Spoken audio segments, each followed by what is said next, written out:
5 अप्रैल 1663 ईस्वी पुणे का लाल महल, वो लाल महल जहाँ छत्रपति शिवाजी महाराज का बचपन बीता था।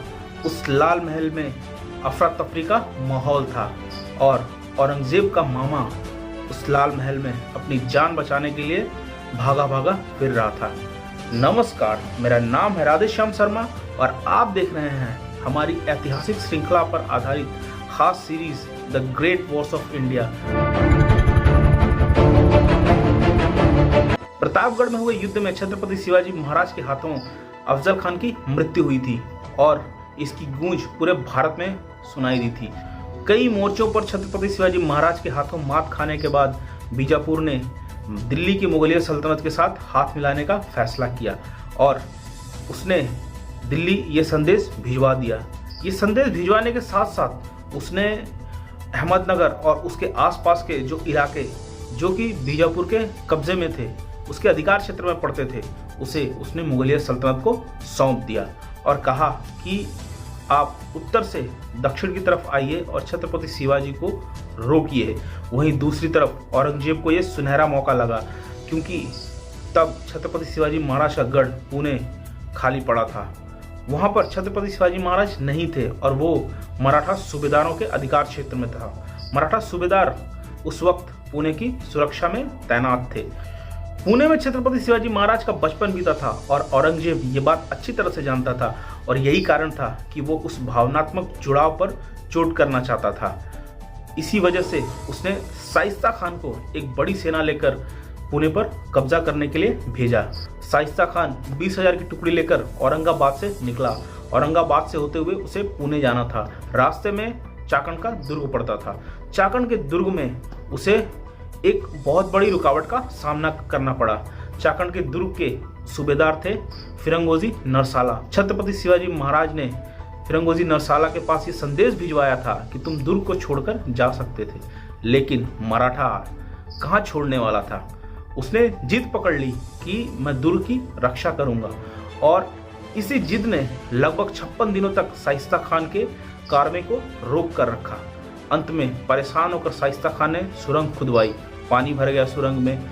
इसके बाद उसने अंत में दीवार जो है किले की, उसके किनारे बारूद लगवाया और उसे उड़वा दिया। लेकिन मराठाओं ने मिट्टी की एक दीवार तेजी से खड़ी कर दी, लेकिन वो दीवार कब तक टिकती। इन सब में लगभग 75 मराठा मारे गए।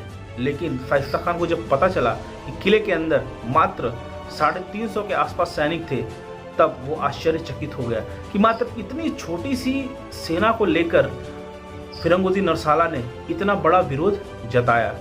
उसने 56 दिनों तक पूरे किलेबंदी को संभाल कर रखा। शाइस्ता खान ने फिरंगोजी नरसाला को मुगल सूबेदारी देने का फैसला किया। एक मराठा जो कि छत्रपति शिवाजी महाराज के स्वराज्य के सपने पर मर मिटने को तैयार था, वो कहाँ मुगल सूबेदारी लेने को तैयार होता। उसने अस्वीकार कर दिया। लेकिन शाइस्ता खान ने इस वीरता को देखते हुए फिरंगोजी नरसाला को और उनके सैनिकों को छोड़ दिया, उन्हें जाने दिया। फिरंगोजी नरसाला ने जाकर शिवाजी महाराज को इस बारे में बताया। शिवाजी महाराज ने कहा कि तुमने एक अद्भुत कारनामा किया है। लगभग 56 दिनों तक तुम मात्र इतने कम सैनिकों को लेकर भी तुमने इस घेरेबंदी को जारी रखा और तुमने शाइस्ता खान को ये दिखा दिया कि हम क्या हैं और वो किला कहीं जा तो नहीं रहा है, शाइस्ता खान तो कहीं जा तो नहीं रहा है, हम उस पर दोबारा अधिकार कर लेंगे। चाकण से होते हुए कल्याण और कल्याण से होते हुए शाइस्ता खान पुणे पहुंच चुका था और यहाँ पर आकर उसने मराठाओं को यहाँ से खदेड़ दिया। दूसरी तरफ दक्षिण में छत्रपति शिवाजी महाराज बीजापुर के साथ में कई मोर्चों पर अहम लड़ाइयां लड़ रहे थे और इसी वजह से वो पुणे नहीं आ सकते थे। औरंगजेब ने शाइस्ता खान को यह कहा था कि छत्रपति शिवाजी महाराज को तोड़ने के लिए भावनात्मक जुड़ाव को तोड़ना बहुत जरूरी है और यही कारण है उसने पुणे में स्थित लाल महल में, जहाँ पर छत्रपति शिवाजी महाराज का बचपन बीता था, उस महल में अपना डेरा जमाया और उसे मुगल छावनी बना लिया और वहीं पर वो टिक गया। दक्षिण के कई मोर्चों पर सफलतापूर्वक स्वराज्य का परचम फहराने के बाद छत्रपति शिवाजी महाराज ने अब पुणे की तरफ देखा। पुणे जिसके साथ उनका भावनात्मक जुड़ाव था, वो पुणे जहाँ पर वो बड़े हुए थे, वो पुणे जहाँ पर उनका लालन पालन हुआ था और जहाँ पर उनकी शिक्षा दीक्षा हुई थी। और उसी पुणे का लाल महल अब शाइस्ता खान के कब्जे में था, शाइस्ता खान के अधिकार क्षेत्र में था, मुगलिया साम्राज्य के अधिकार क्षेत्र में था। और छत्रपति शिवाजी महाराज के स्वराज्य के सपने को अब आगे बढ़ाने की जरूरत थी। ये बहुत ही महत्वपूर्ण था, पुणे को अपने अधिकार क्षेत्र में लेना, न सिर्फ रणनीतिक दृष्टि से बल्कि भावनात्मक दृष्टि से भी। पुणे से होते हुए दक्षिण जाने का मार्ग प्रशस्त होता था, तो एक तरह से ये व्यापारिक मार्ग भी था जहाँ से व्यापार भी किया जा सकता था। इसके अलावा पूरे भारत पर अधिकार करने के लिए पुणे से होते हुए आराम से और अच्छी तरह से जाया जा सकता था, अपनी सेना को दक्षिण तरफ भेजा जा सकता था। शिवाजी महाराज के गुप्तचरों ने उनको बताया था कि कोई भी मराठा लाल महल के आसपास फटक नहीं सकता है, इतनी कड़ी सुरक्षा व्यवस्था है, इसी वजह से उस लाल महल में जाना लगभग नामुमकिन है। लेकिन छत्रपति शिवाजी महाराज कहाँ रुकने वाले थे, उन्होंने रणनीति बनाई, ऐसी रणनीति जो कि आज भी कई लोगों को अचरज में डाल देती है।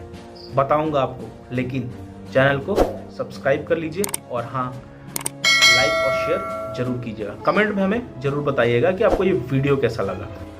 चूंकि लाल महल में छत्रपति शिवाजी महाराज का बचपन बीता था और इसी वजह से वो लाल महल के कोने कोने से परिचित थे। वो जानते थे कि कहाँ से आसानी से लाल महल में घुसा जा सकता है और कहाँ से निकला जा सकता है। पूरे रणनीति की रूपरेखा सिंहगढ़ दुर्ग में बनाई गई और इसमें शिवाजी महाराज ने 400 चुनिंदा सैनिकों को लिया, जिनमें बाबाजी बापूजी और चिमनजी बापूजी भी शामिल थे। इसके अलावा 2 और टुकड़ियां बनाई गई। ये हजार सैनिकों की टुकड़ियां थी, जो कि एक टुकड़ी दाईं तरफ रहती जिसका नेतृत्व मोरोपंत पेशवा के हाथ में था और दूसरी टुकड़ी जो कि बाईं तरफ रहती जिसका नेतृत्व नेताजी पालकर के हाथों में था। जैसे ही छत्रपति शिवाजी महाराज दुर्ग में अपना काम कर वापस सिंहगढ़ की तरफ लौटते, वैसे ही मुगल सेना उनका पीछा न करे, इसलिए उस मुगल सेना का ध्यान भटकाने के लिए ये टुकड़ियां दोनों तरफ दाईं और बाईं तरफ तैनात हो गई थी। लेकिन इन सब के बीच में, सिंहगढ़ के बीच में और लाल महल के बीच में एक और बड़ी बाधा थी जिसको छत्रपति शिवाजी महाराज को पार करना था, और वो था यशवंत सिंह। यशवंत सिंह जोधपुर के राजा थे जिनको औरंगजेब ने शाइस्ता खान की मदद के लिए भेजा था, और यशवंत सिंह अपने 10,000 सैनिकों की एक टुकड़ी के साथ में सिंहगढ़ और पुणे की लाल महल के बीच में तैनात थे। और यही एक बाधा थी जिसको छत्रपति शिवाजी महाराज को पार करनी थी। रणनीति को अमल में लाने के लिए यशवंत सिंह वाली बाधा को पार करना बहुत ही जरूरी था, जो कि छत्रपति शिवाजी महाराज ने आसानी से पार कर ली।